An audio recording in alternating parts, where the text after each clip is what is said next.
এই ভিডিও দিছ, ঠিক আছে, ক্লিয়ার। হ্যাঁ, ওকে।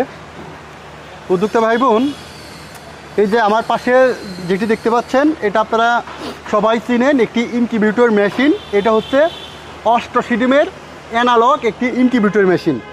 এখন এর গল্পটা আমি একটু বলে নেই।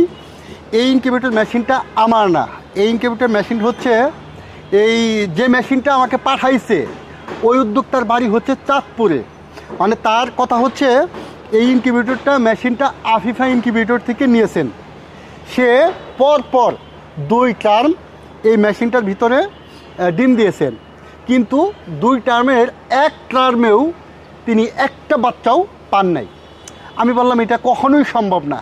আপনি তো মানে 88টা ডিম দিয়েছে, সেখানে তো 5টা বাচ্চা পাবে, 10টা বাচ্চা পাবে না, 10টা না, আগে কম হলেও আপনি 50% হ্যাচিং তো পাবেন। এটা তো মানে মানে তার কথা হচ্ছে এই মেশিন থেকে সে একটাও বাচ্চা পায় নাই। আমি বললাম যে এরকম হতেই পারে না, কম ভাই, আমি সকল কিছু প্রসিডিউর মেনটেন করছি, একটাও বাচ্চা পাই নাই। পরে বললাম ভাই আপনি এক কাজ করেন, আপনার ওই মেশিনটা, যে মেশিনটা নিচ্ছেন ওই মেশিনটা কুরিয়ার সার্ভিসে পাঠান, আমার লোকেশনে পাঠান। আমার লোকেশন হচ্ছে গাজীপুরের শ্রীপুর, আমি শ্রীপুরে জব করি, ওই লোকেশনে এই মেশিনটা পাঠাইছে। এখন আমি কি করব, এখন এই মেশিনটা আমি ওই আফিফা ইনকিউবেটরে নিয়ে যাব, মানে তাদের শপে নিয়ে যাব, দোকানে নিয়ে যাব, এবং তাদের কাছ থেকে জানার চেষ্টা করব যে এই মেশিনে কেন ফুটলো না। মেশিনের দোষ নাকি যে উদ্যোক্তা ডিম বসাইছেন তার ডিম বসানো ভুল ছিল, তাপমাত্রা মেনটেন ভুল ছিল, আর্দ্রতা মেনটেন ভুল ছিল, মানে কি কারণে ফুটে নেই একটা সম্যক একটা ধারণা আমি দিব। মানে ওই এখন শপে নিয়ে যাব, শপে নিয়ে গিয়ে আমি জানার চেষ্টা করব কেন ফুটে নাই। একটু আসেন, আপনাদেরও জানা দরকার যে আসলে ডিম বসাতে গেলে কি কি প্রক্রিয়াগুলো মেনটেন করতে হয়, তাপমাত্রা কত রাখতে হয়, আর্দ্রতা কত রাখতে হয়, সব কিছু মেনটেন করে আসলে কি বাচ্চা কি ফুটবে কি ফুটবে না, কেন ফুটবে না, আমার তো মাথায় কাজ করে না আসলে ফুটবে না কেন।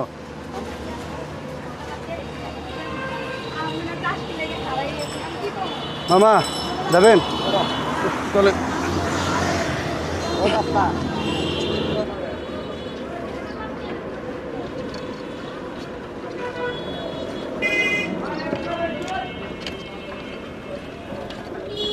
মামা রাখেন রাখেন।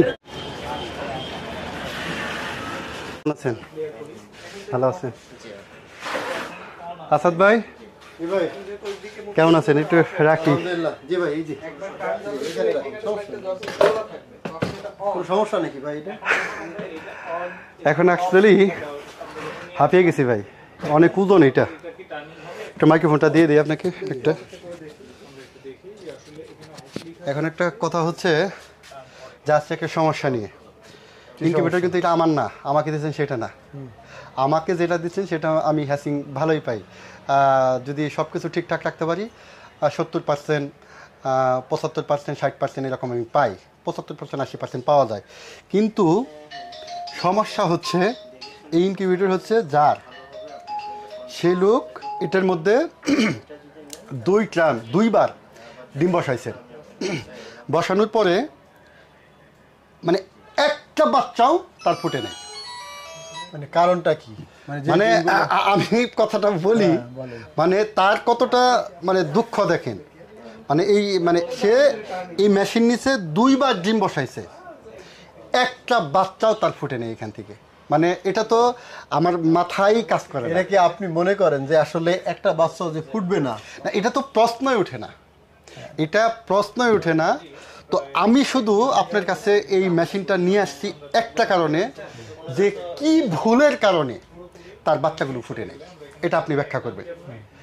মানে যেহেতু মেশিনটা আপনি তৈরি করছেন কারিগরির দিক থেকে, আপনি এটা একটু বলবেন কি কি ভুল করলে একটা উদ্যোক্তা ভাই বোন আপনারা যারা এই মেশিনগুলো নিয়ে থাকেন তারা কোন কোন বিষয়গুলো মেনে চলবেন, এবং কিভাবে ডিম বসাবেন, এবং আর্দ্রতা কত রাখবেন, তাপমাত্রা কত রাখবেন, কি মেনটেন করলে আপনার হ্যাচিং ভালো পাবেন বা ডিম থেকে বাচ্চা ফুটবে, এই বিষয়গুলো আমি একটু জানাবো। আর এই সবগুলো মেনটেন করেও যদি ডিম না ফুটে তাহলে তো সমস্যাই, তাহলে অবশ্যই তাহলে সমস্যা না। এখন যে উদ্যোক্তা আমাকে এই মেশিনটা দিল, বললো যে ভাই আমি পরপর 2বার করলাম, বসাইলাম, একটা বাচ্চাও ফুটলো না, কেন ফুটলো না? মানে এই কারণে সমস্যার সমাধান কি এই কারণে আপনার কাছে মূলত আমার নিয়ে আপনার আসা। সাথে সরাসরি কথা বললে ভালো হতো, যে সমস্যাটা উদ্ঘাটন করা যেত। আমার খুব ভক্ত, আমার ভিডিও দেখেই মেশিন নিছে। এখন যে ভুলগুলো হয়, মানে ডিম না ফোটার যে কতগুলো কারণ রয়েছে, সেই কারণগুলো প্রথমত ডিম উর্বর হতে হবে, এটা তো আপনি জানেন। যেমন কিছুদিন আগে আমার এক উদ্যোক্তা এরকম ইনকিউবেটর নিয়ে গেছে, বাচ্চা ফোটে নাই। জিজ্ঞেস করলাম যে ভাই বাচ্চা ফোটে নেই, বলছি একটা বাচ্চা ফোটে নেই। একটাও ফোটে নাই, একটাও ফোটে নাই। বললাম যে প্রথম জিজ্ঞেস করছি যে ভাই ডিম ফোটে নাই, এটা তো অস্বাভাবিক, স্বাভাবিক তো না। বললাম যে ভাই ডিম আপনার মুরগি কতগুলো? কয় না ভাই আমার তো কোনো মুরগি নাই। মুরগি নেই, তাহলে ডিম পাইলেন কোথায়? কয় কেন ভাই বাজারে তো ডিমের অভাব নাই। এখন উনি বাজারে যে ডিম রয়েছে, আমরা যে ডিমগুলো খাই, উনি সেই লেয়ার মুরগির ডিম নিয়ে যা বসিয়েছেন। এখন এইটা যদি হয়, আপনি বলেন তাহলে কি বাচ্চা ফোটা সম্ভব?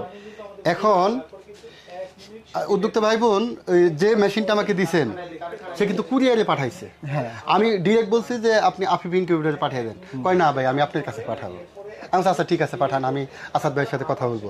আর দেখেন আপনি ডিম বাজার থেকে কিনছেন কিনা, যদি বাজার থেকে কিনে থাকেন ওই ডিমটা মানে উর্বর ডিম না, বীজ ডিম না, বা বীজ ডিম থাকলেও সেটার ভ্রূণ নষ্ট হয়ে গেছে, এরকম হলে আপনার বাচ্চা ফুটবে না। তাহলে হচ্ছে যে আপনার উর্বর ডিম লাগবে, উর্বর ডিম লাগবে। এখন উর্বর ডিম আপনার আবার সময়সীমা রয়েছে, এটার আবার সময়সীমা সময় রয়েছে। যেমন এই গরমের দিনে আপনি 7 দিন পর্যন্ত রাখতে পারবেন, ফ্রিজে রাখবেন, বাইরে রাখতে পারবো, বাইরে রাখতে পারবেন 7 দিন পর্যন্ত। তারপরে ঠান্ডা যে জায়গাটা রয়েছে সেই জায়গায় এটা সংরক্ষণ করতে হবে। তবে আপনাদের একটা কথা বলে দেই, ডিম যদি আপনারা সংরক্ষণ করতে চান তাহলে চাল আছে, চাল, এই চালের মধ্যে আপনারা ডিম সংরক্ষণ করবেন।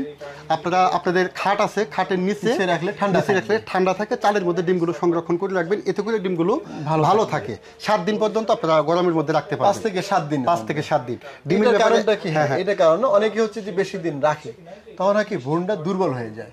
যদি এই ভ্রূণ দুর্বল হয়ে যায় তাহলে ও বাচ্চা হবে ঠিকই, কিন্তু শেষ বেলায় যে আপনার সংগ্রাম করে ডিমের খোসাটা ভেঙে যে বের হইতে হয়, এই ভাঙার যে বের হওয়ার যে প্রক্রিয়াটা রয়েছে সেটা কিন্তু সঠিকভাবে সে শক্তি যোগাতে পারে না। এটা একটা কারণ।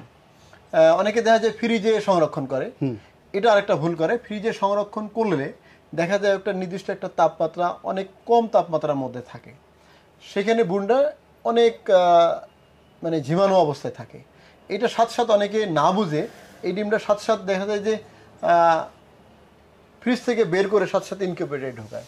যদি এইটা ঢোকায় তাহলে এই ভ্রূণগুলো নষ্ট। ফ্রিজ থেকে বের করে সরাসরি ইনকিউবেটরে যাবে না, একদম না। কি করা লাগবে তাহলে? করতে মিনিমাম 6 থেকে 8 ঘন্টা বাইরে আমাদের যে নরমাল টেম্পারেচার রয়েছে সেখানে রাখবে। রাখার পর কিছুক্ষণ রাখলে দেখবে যে ঘাম সৃষ্টি হবে, টোপা টোপা হবে। এইটা স্বাভাবিক হয়ে যখন শুকিয়ে যাবে, শুকিয়ে যাওয়ার পরে 6 থেকে 8 ঘন্টা পরে যখন শুকিয়ে যাবে তখন সে ইনকিউবেটরে ঢোকাবে। এই বিষয়টা আমিও জানতাম না ভাই। জি, এইবার আমি ডিম দিয়েছি আপনার 70 পিস, আমি বাচ্চা পাইছি 40 পিসের মতো।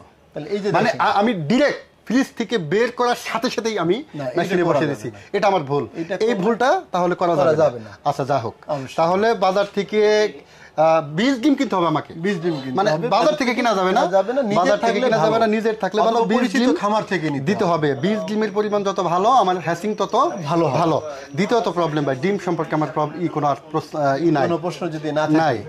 দ্বিতীয়ত হচ্ছে ওই ভাইয়ের নাম হচ্ছে রাসেল ভাই, আর্দ্রতা তাপমাত্রা রেখেছিল 37.7, এটা তো থাকবেই, এটা থাকবে, আমাদের টেম্পারেচার কন্ট্রোল করবে। হ্যাঁ, আর আর্দ্রতা আপনি কত রেখেছিলেন? আমাকে বলছিলেন প্রথম সপ্তাহে 50 রেখেছিলেন। এখন আর্দ্রতা প্রথম সপ্তাহে 50 ছিল, তাপমাত্রা এত ছিল 50 থেকে 60 এর মধ্যে। 60 এর মধ্যে। এখন 50 থেকে 60 বা 70 বর্তমান যেমন রয়েছে। আমার কথা হলো তাহলে ভাই একটা ডিমও কি ফুটবে না? এখন ওনার যে কথা ভুলেছি এটা জানি না, আমরা ভুলগুলো যদি আলোচনা করি তাহলে হয়তো বলেন তো একটা লিগ্যাল একটা প্রসিডিউরটা বলে দেন। হ্যাঁ, এই যে আমি বলতেছি যে তাহলে ওইটা গেল প্রথমে। দ্বিতীয়ত যেমন কিছুদিন আগে আরেক ভাই বলল যে ভাই 3000 ডিমের মেশিন দিয়েছিলাম, এই 3000 ডিমের মেশিনে বলতেছে 2 বার এই 20%, 30% এইরকম বাচ্চা ফোটে। তো আমাদের মেশিনে কখনো এরকম ঘটনা ঘটে না। 80 থেকে 90-95% মিনিমাম এটা রেজাল্ট হয়। যদি সবকিছু ভালো থাকে। তো এর মধ্যে আমার তো মানে অনেক সমস্যা, মনে করলাম যে এই তো ভাই তো লুজার হয়ে যাবে, দ্রুত একজন লোক পাঠালাম। কত ডিমের মেশিন ছিল সেটা? 3000 ডিমের। কতগুলো বাচ্চা হয়েছে? এই ধরেন 100 ডিম থেকে উনি বলতেছে ওনার ভাষ্য অনুযায়ী 20টা 30টা বের হয় 100 ডিম থেকে। 100 ডিম থেকে। হ্যাঁ হ্যাঁ। তখন একজন লোক পাঠালাম যে ভাই আসলে দেখে আসেন তো দ্রুত কি অবস্থা। তো ভাই যে প্রথম যে সমস্যাটা পাইলো তো হচ্ছে যে ডিমের কিন্তু দুটো অংশ থাকে, একটা হচ্ছে উপরের দিকে মোটা অংশ, আরেকটা হচ্ছে নিচের দিকে চোক্কা অংশ। এই যে দুটো অংশ, এটা হচ্ছে যে উনি দেখে যে চোক্কা অংশটা উপরের দিকে দিছে, মোটা অংশটা নিচের দিকে দিছে। আমরা জানি সাধারণত ডিমের মাথা থাকে উপরের যে মোটা অংশ রয়েছে সেই দিকে। এখন যদি এটা আপনি নিচের দিকে রাখেন তাহলে এই যে মাথাটা যখন বাচ্চাটা আস্তে আস্তে বড় হবে ও কিন্তু নিচের দিকে চলে যাবে। যখন নিচের দিকে চলে যাবে ও জায়গা স্পেস ভালো পাবে না, আর উপরে দেখবেন যে ফাঁকা থাকে মোটা অংশে, ওই দিক থেকে কিন্তু অক্সিজেন গ্রহণ করে। তাহলে যখন ওই মাথাটা চিকন দিকে চলে যাবে সে একটা বাচ্চা আর বের হতে পারে, অক্সিজেন পাবে না, তারপরে বের হওয়ার যে শক্তিটা সে শক্তিটা পায় না। আচ্ছা, তাহলে এই যে এই ধরনের মেশিনে যেগুলো ট্রে থাকে, এই যে ট্রেতে রয়েছে, ট্রে আছে দেখাই তাহলে। হ্যাঁ, এই ট্রের মধ্যে একটা ট্রে আমি যদি একটু আনি, এই ট্রের মধ্যে ডিমের চিকন অংশ থাকবে উপরে, না চিকন অংশ থাকবে নিচের দিকে, চিকন অংশ থাকবে নিচে, আর মোটা অংশ সেটা থাকবে উপরে। নোটেড দিস পয়েন্ট, এই পয়েন্ট অবশ্যই ভালো মতো মনে রাখবেন। চিকন অংশ থাকবে নিচের দিকে, নিচের দিকে, চিকন অংশ থাকবে নিচের দিকে, মোটা অংশ থাকবে উপরের দিকে, এটা মনে রাখবেন। এটা থাকলে তাহলে ভালো, উল্টা পাল্টা হলে ভালো হ্যাচিং আসবে না, অনেক কম আসবে, অনেক কম হবে। আমি কি এই মেশিনটাতে আপনার ডিম বসানোর কোনো নির্দিষ্ট কোনো নিয়ম আছে এই প্লাস্টিকের ইয়েতে? এটা যদি ম্যানুয়াল হয় হলে তো আমরা যেমন এই যে মেশিন, হ্যাঁ আপনার হলো যে এনে ডিমগুলো বসাই দিবে। কিভাবে বসাবে? মানে যে কোনো ডিমগুলো এমনি শোয়াই দিবে, দেওয়ার পরে 3 থেকে 4 বার ঘোরাই দিতে হবে ডিমগুলো। ঘোরাই দেওয়ার কারণে এটা হলো আরেকটা পয়েন্ট যে যদি ডিম না ঘোরায় সঠিকভাবে তাহলে ডিমের যে বোনটা একটা জায়গায় আটকে থাকবে। কিছুদিন পরে দেখা যায় আটকে যাওয়ার পরে কিছুদিন পর বাচ্চা হয়েছে কিন্তু কিছুদিন পর মারা যাবে। তাহলে কয়বার ঘুরিয়ে দিতে হবে একদিনে? মিনিমাম 3 থেকে 4 বার। ওর জায়গাটা কোনো সময় আছে যে সকাল 6টা দুপুর 1টা এরকম কোনো সময় আছে? সময় নাই, কিন্তু যেমন দেখা যায় যে সকাল থেকে ঘুম থেকে উঠলো ওইটা একবার ঘোরাই দিল, 10টা বা 12টার দিকে একবার ঘোরাই দিল, সন্ধ্যার দিকে একবার ঘোরাইলো, রাতে শোয়ার সময় একবার ঘোরাইলো। এখানে ঘুম নষ্ট করে যে ঘোরাইতে হবে তা না, যে 8 ঘন্টার মধ্যে আমার 8 ঘন্টা পর পর ঘোরাইতে হবে বা 10 ঘন্টা পরে ঘোরাইতে হবে বা 6 ঘন্টা পর না, তবে যেন একটু টাইমটা যদি সে সঠিক রাখতে পারে সেটা তার জন্য ভালো। আচ্ছা, ঘোরাই দিতে হবে, ঘোরাই ভালো করে দিল তাহলে ভালো মতো ঘোরাই দিল। হ্যাঁ, এটা যদি দিতে পারে গেল একটা। আর এই ডিমটা মনে করেন আজকে দিলাম, 21 দিন পরে তো আমার বাচ্চাটা বের হবে। 21 দিন পরে বাচ্চা বের হবে। এখন এই ডিমটা বীজ ডিম কিনা আমার প্রুফ করতে হবে। এটা অবশ্যই প্রুফ করতে হবে, 5 থেকে 7 দিনের মধ্যে ক্যান্ডেলিং করতে হবে। ক্যান্ডেলিং করলে আমার বোঝা যাবে বীজ ডিম নাকি বাওয়া ডিম। তখনই আমি আইডেন্টিফাই করতে পারবো কি রকম আমার হ্যাচিং হবে, কয়টা থাকতেছে। তো ক্যান্ডেলিংটা কিভাবে করব? ক্যান্ডেলিংটা ওই যে লাইট দিয়ে বা মোবাইলের লাইট দিয়ে আপনার যখন মোটা অংশে ধরবে, অন্ধকারে মোটা অংশে ধরতে হবে। মোটা অংশে ধরলে বুঝতে পারবে যে লাল শিরা অপশিরা যখন হয়েছে, আর যেটা হবে না ওটা দেখবে যে একদম সাদা হালকা হালকা লাল, সেটা খেতে পারবে বা বিক্রি করতে পারবে। 5 থেকে 7 দিনের মধ্যে ডিম কোনো নষ্ট হয় না, বড় ডিমগুলো। আচ্ছা, ঠিক আছে, যে টেম্পারেচার থাকে ওটা ভালো থাকে। তাহলে এখান থেকে কতগুলো জিনিস পেলাম। আপনাদের যদি এই ধরনের মেশিন হয়, চিকন অংশ অবশ্যই নিচে দিতে হবে, মোটা অংশ উপরে দিতে হবে। ডিমগুলো অবশ্যই বীজ ডিম হতে হবে। আর গরমের সময় দীর্ঘদিন আপনারা সংরক্ষণ করবেন না, সর্বোচ্চ 5 থেকে 7 দিন। ভাই আরো একটা বড় বর্তমান যে সময়টা আমি একটু বলি, এইটা সবাইকে লক্ষ্য রাখতে হবে। বর্তমান বাংলাদেশে বিদ্যুৎ সমস্যা। এখন মনে করেন এই ভাই এই মেশিনটা নিচে, এখন বাংলাদেশে মনে করেন যে 24 ঘন্টার মধ্যে দেখা যায় যে 10-12 ঘন্টা 15 ঘন্টা এমন কিছু জায়গা আছে 17 ঘন্টা বিদ্যুৎ থাকে না। এরকম যদি পরিস্থিতি হয় আপনি বলেন তাহলে কি ডিম বাচ্চা ফুটবে? না। আপনার এই মেশিনের কাজই হচ্ছে তাপমাত্রা, তাপ ঠিক রাখা এবং আর্দ্রতা দেওয়া। তাপ এবং আর্দ্রতা, এবং ডিম যদি বীজ ডিম ভালো হয় তাহলে হ্যাচিং হবে। কিন্তু যদি তাপ এবং আর্দ্রতা ঠিক না থাকে, বীজ ডিম না থাকে, তাহলে সম্ভব না। এটা আপনাকে মানতে হবে। আপনার বিদ্যুৎ ব্যবস্থা এখানে সবসময় সচল রাখতে হবে। আচ্ছা, এই যে ব্যাটা দিয়ে রাখেন ভাই, আপনি এখানে দেখেন যে মেশিনটা পাঠাইছেন আমার কাছে, আপনার এখানে বিদ্যুৎ ব্যবস্থা কেমন ছিল অবশ্যই আমাকে এটা জানতে হবে।